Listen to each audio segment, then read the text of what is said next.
Thank you. You should know by now that this is self-made. Thank you. It's November 2nd, Monday. It's like 6:46 p.m. I'm here in Singapore. Wherever you may be downloading and listening to this podcast from, if we ever get to communicate, so what you can do is you can drop me an email, send me a note if you wish to get in touch with me. This is Kevin, and I'm the founder of the Centre for Responsible Tourism Singapore, and this is my 10th or 11th podcast on responsible tourism. And today I just want to spend 3-4 minutes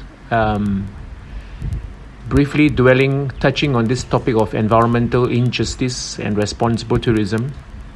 And I've been on and off the last few weeks thinking about the possible links between these two things, which I don't think is separated. These two concepts or these two items are not divorced. Responsible tourism has probably some links with environmental justice or injustice. If you are not familiar with the idea of environmental injustice, to put it simply, it refers to the presence or the absence of resources for certain groups of people in society when it comes to trying to deal with the impacts of things like climate change.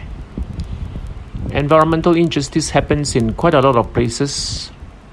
For example, when we find the poor or the marginalized people in a certain society where they have to live side by side with a dump, with a trash dump, where the marginalized people live very close to an area where there is pollution,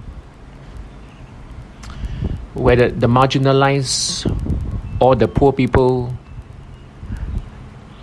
happen to live in places where infrastructure to protect them against rising sea levels and some other effects of climate change is absent, or if they are present, they are poor or run down. So having described, you might have seen such things taking place in the countries where you live, which is why I mentioned that environmental injustice is something quite common. But what is the link between that and responsible tourism? I guess one possible link, and I try and think of another one and turn it into a second podcast on this topic. I think one of the possible link between these two concepts is wherever environmental injustice takes place, we will find that projects like pro-poor tourism will become more challenging. And this is due to the fact that when you have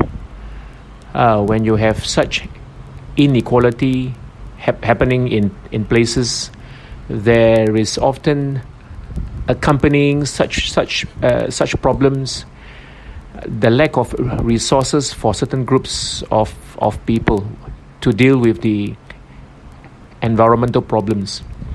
So then that in turn will have an impact on the things that you are trying to do in your responsible tourism projects. Pro-poor tourism projects, for example, will become more complicated due to the lack or the absence of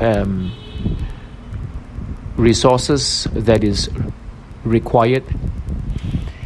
So I think environmental injustice, which oftentimes also seem to stem from the absence of policies or the presence of of policies that are very poorly structured or formulated.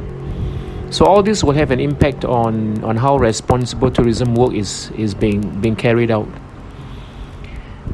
Projects in responsible tourism will find it very time consuming. Investments pouring into responsible tourism will see its yield take a very long time, or will often see its yield become negative when we, as long as we fail to resolve or to combat such injustices. So that's my take on environmental injustice and responsible tourism. And in my next podcast, which could be in a month's time, I will come back and talk about things which I will learn more of or discover more of that could exist between environmental injustice and responsible tourism. So I'll see you in my next podcast. Thank you for subscribing or for downloading. Have a good week. Bye-bye.